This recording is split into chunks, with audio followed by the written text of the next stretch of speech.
সত্যি সত্যি বলো বন্ধুরা, এইভাবে কোনো দিন খেয়েছো মাছ? দারুণ লাগে, একবার বানিয়ে দেখবে বন্ধুরা। আমি বানিয়েছি আজ আম কাসন্দি রুই মাছ ভাপা। তবে আমি কাসন্দির মতন ঘরেই বানিয়ে নেব মশলাটা। প্রথমে আমি একটা আম নিয়ে নিয়েছি, কাঁচা আম। ওইটার খোসাটা ছাড়িয়ে নেব আর ছোট ছোট টুকরো করে নেব। তারপরে আমি যে মশলাটা তৈরি করব নিয়েছি এখানে সরষা, হলুদ সরষা, কালোটা দিলেও ভালো লাগে।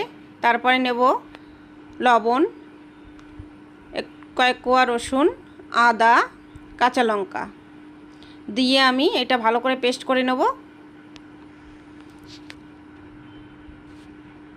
এই দেখো, এরপরে দিয়ে দেবো এর মধ্যে একটা টমেটো, আর যে কাঁচা আম রেখেছি ওই টুকরোগুলো সব দিয়ে দেবো।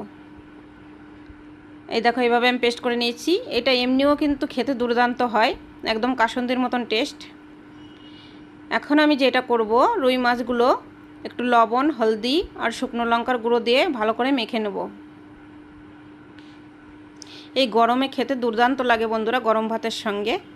তারপরে নেব একটা টিফিন বাটিতে আম কাসন্দি যেটা পেস্ট করে রেখেছিলাম, ওর মধ্যে দেব সর্ষের তেল কাঁচা, আর মাছগুলো দিয়ে দেবো। এর মধ্যে কোনো হলদি দেবো না, যেহেতু হলদি দেওয়া আছে মাছে। তারপরে ভালো করে মেখে নেব, আর মিক্সচার জারটা ধুয়ে এর মধ্যে দিয়ে দেবো জলটুকু। উপর দিয়ে দিয়ে দেবো কটা কাঁচা লঙ্কা আর একটু কাঁচা সর্ষের তেল। আর এখানে আমি নিয়েছি একটা পাতিলা, ওর মধ্যে নিয়েছি জল, আর উপরে দিয়ে দিয়েছি একটা স্ট্যান্ড।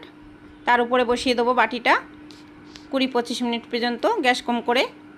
এই দেখো আমি বানিয়ে নিয়েছি। গরম ভাতের সঙ্গে খুবই ভালো লাগে গরমে খেতে। কে কে খেয়েছো বন্ধুরা?